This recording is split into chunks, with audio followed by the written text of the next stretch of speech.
Alors? Années 90, quoi. C'est la plus moche que j'ai vue jusqu'alors. Oh, tout de suite, ça m'aurait étonné.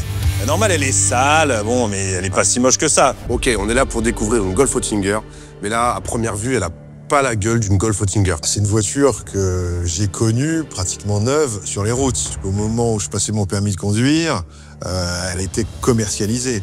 Donc évidemment, c'est des voitures qui évoquent des souvenirs. Aujourd'hui assez lointains, mais ça évoque des souvenirs. Si cette Golf GTI évoque des souvenirs, c'est normal, c'est bien plus qu'une voiture, c'est une légende qui a marqué l'histoire des GTI.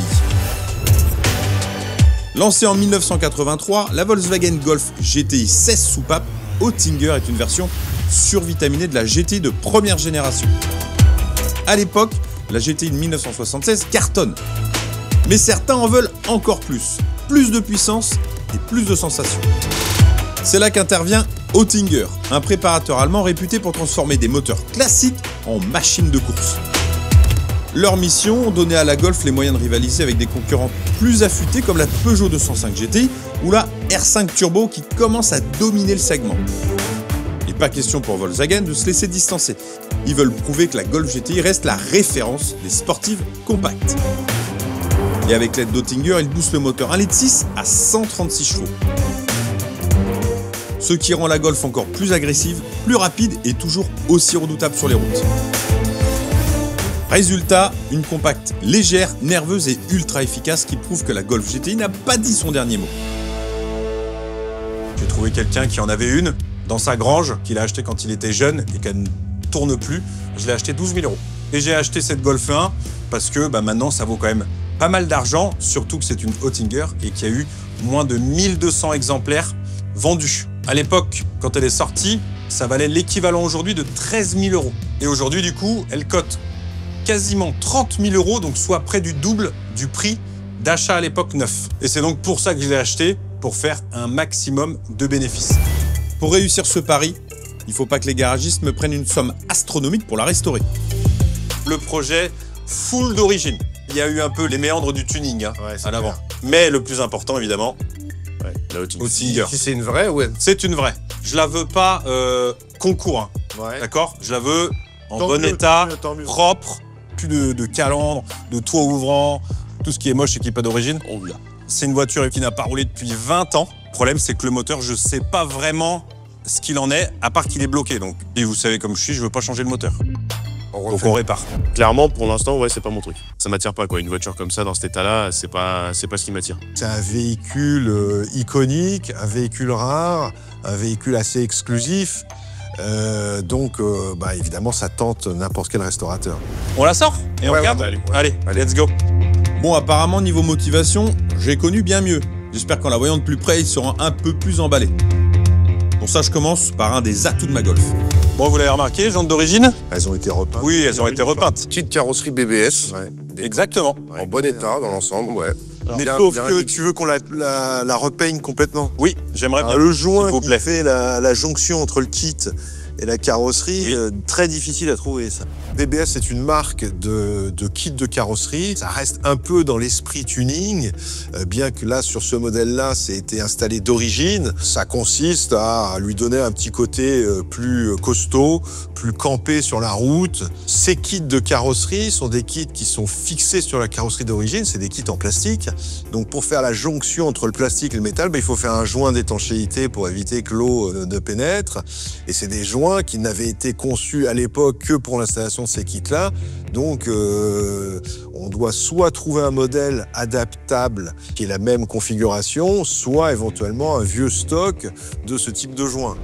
Derrière, j'ai vu des choses tout à l'heure en la Ouais. poussant qui me plaisaient pas. Regardez, c'est magnifique. Le béquet qui est pas d'origine, qui est peut-être Ça, c'est pas grand-chose. rajouté, mais qui fait un peu cheap, quoi. Pare-choc, il va falloir le changer, parce que pas comme ça, tu peux... Le changer complètement? Ah bah oui. Avec tous ces accessoires tuning, ils m'enchaînent et je comprends, il y en a partout. Faut dire que dans les années 90, tuner ce genre de voiture, c'était bien à la mode. Bon, je pense que vous savez ce que c'est le tuning. L'idée, en tout cas à l'époque, c'était d'ajouter une petite touche personnalisée sur sa voiture. Alors malheureusement, le tuning, c'est plus trop à la mode. Et aujourd'hui, c'est devenu des voitures qui sont tout simplement moches. Et maintenant, au contraire, on essaye de tout remettre d'origine. Bon, la calandre, on a vu tout de suite que c'était pas la bonne. Ouais. C'est un truc difficile à trouver et ce qui est difficile à trouver n'est pas donné. Ouais. Et cher ou long à trouver. Il va falloir retrouver les pièces spécifiques au modèle, ce qui n'est pas toujours facile. En particulier s'agissant de la calandre, qui est une calandre 4 phares avec 2 phares longue portée de marque Cibier, très difficile à trouver puisque la voiture est une voiture rare, donc ça veut dire peu de pièces détachées disponibles sur le marché et donc s'il faut les trouver et 2 les acheter pour un prix qui peut ne pas être négligeable dans le budget de la restauration. Ça vaut 500-600 € comme rien. Je savais que le prix des pièces sur ce modèle allait être élevé, mais pas à ce point-là. On regarde le moteur? Allez. Ouais, allez. Allez. Bon, regardez ce magnifique petit moteur. 1.6, Ouais. 16S. C'est vrai. Et Oettinger, c'est marqué dessus partout. Oui, le couvre-culasse, c'est très très beau. Ouais. C'est vraiment une belle pièce. Par contre, le bloc moteur qui est bloqué. Oui. Euh, Ah oui, oui, oui. La culasse, on ne sait pas. Non. L'injection, Oui. ça, rien que cette partie-là à faire refaire, c'est plus de 1000 balles. Ah ouais? Juste ça. Bon, du coup, par contre, pour la culasse, hein, si pour la faire rectifier, déjà, c'est entre 500 et 1000 €. Parce que si les guides de soupape sont touchés, si les sièges de soupape sont touchés, si la culasse est fissurée, c'est plus de 1000 €. Mais par contre, déjà, pour la refaire entièrement, c'est un bon billet. C'est des moteurs qui sont assez fragiles au niveau des culasses, c'est connu. Et le problème qu'on a, c'est que c'est un moteur qui n'a pas tourné depuis 20 ans. Et que si on le redémarre comme ça, eh ben, on peut avoir des risques de casse de culasse. Sur l'aluminium, en fait, au bout d'un moment, il perd ses capacités. Et des fois, il peut y arriver que la culasse fissure. Et si elle fissure, bah là, en fait, on n'a plus de possibilité de la changer. Parce que ça n'existe plus, les culasses. Donc c'est soit on arrive à en trouver une d'occasion qui n'est pas fissurée, c'est pas gagné. Soit on arrive à la faire refaire par des rectifieurs, mais il faut qu'ils aient les compétences pour le faire, parce que retravailler une fissure sur une culasse, ça se fait pas en un claquement de doigts. Ça se fait, mais ça a un coût. Ok, ça veut dire que ça va me coûter de l'argent, ça. C'est là que ça se complique, parce que moi, je veux absolument garder ce moteur. Je veux pas changer de moteur, donc il va falloir le réparer. Donc là, possiblement, on va peut-être avoir quelques soucis. C'est pour ça que j'ai besoin d'eux. C'est pour trouver des solutions. Vince, je te laisse rentrer dedans. Oh oui, avec plaisir. Regarde. Les sièges, en tout cas, sont en super bon état. Vas-y, installe-toi, fais-toi plaisir. Ah! Regarde-moi ce beau volant. Est-ce qu'il est pas beau, mon volant? Il est dégueulasse. Pareil, Pommeau, c'est pas du tout d'origine. Ouais, c'est ça le volant, quoi. Par contre, le compteur est d'origine. Ouais, il est marqué Oettinger. Super. Par contre, il y a les manos qui sont pas à la bonne place. Bah, ça date. Ah non, donc les manomètres Ouais. Normalement, sont censés être ici. Ouais. Yes. Par contre, c'est les manomètres d'origine. Non, mais l'intérieur est nickel. Ouais, non, il est propre. Il est à l'image de la carrosserie. Dans son jus C'est vrai. d'époque.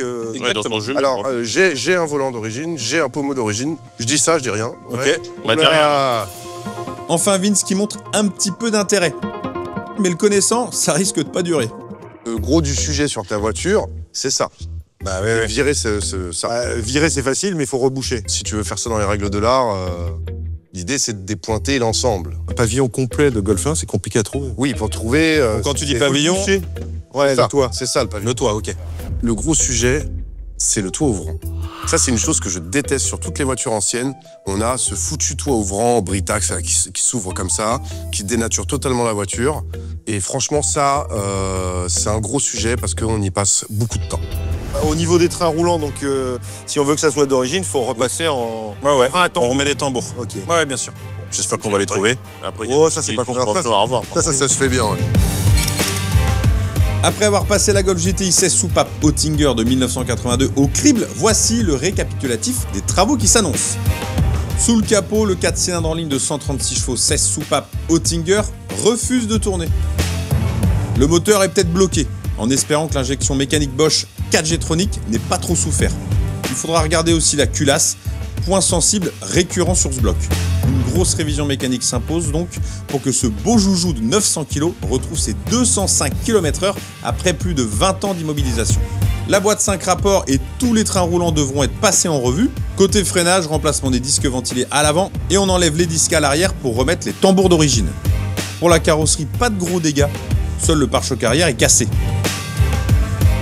Et on a les jantes ATS Cup d'origine. Par contre, la suppression du toit ouvrant pas d'origine va être une vraie galère. Peinture complète obligatoire pour qu'elle retrouve tout son éclat. Il faut aussi éliminer tous les accessoires tuning, comme la calandre modifiée et le béquet. En résumé, la remise en route de cette Oettinger ne sera pas si simple. Il est maintenant temps de savoir combien ils vont me proposer pour faire ce chantier. Parlons argent. Déjà, ce qui est bien, c'est que normalement, vous la voulez tous, là. Oui, là, Hein Bon, bah allez-y, battez-vous, je vous regarde. je te propose 20 000 parce qu'il y a le tuning à tout virer, il y a le tour ouvrant qu'il faut remettre aussi d'origine, Ouais. il y a un ciel de toit, il y a le moteur qui est en gros suspens parce que bah, forcément, moteur bloqué, ça peut impliquer énormément de choses. 20 000, tu dis? Moi, je te dis 19 000. 20 000, c'est trop. 19, non, non plus. Là, j'ai besoin que ça redescende encore, sinon mon projet de revente tombe à l'eau. Je compte sur les autres pour relancer la machine. Si à la rigueur, on part du principe que la culasse elle est bonne, qu'elle est vraiment propre au niveau carrosserie ou quoi que C'est ce ça que soit, je veux entendre. pourrait être proposé 15 500. Moi, 15 500, je la fais pas. 15,5, on n'est pas loin. Encore une fois, l'intérieur, il y a quasiment rien à faire. C'est vrai. Je demande juste encore un tout petit effort. 15 500 €, ça va pas. Faut que je gratte encore un peu si je veux faire une marge sur ce projet. Il y a un gros risque. Donc moi j'accepte 15 000 à condition qu'on n'ait pas de mauvaises surprises, en particulier sur la culasse. Ouais. Sinon on fera un truc en moins. Ouais, bah tu feras le tout ouvrant en moins. Parce que ce sera le prix de la réfection de la culasse. A priori, là, comme ça, 15 000 €, plus le prix de rachat, ça fait 27 000. C'est une voiture qui va se vendre 30, 31, suivant évidemment l'état dans lequel elle sera quand elle sera finie. On la veut pas concours, hein.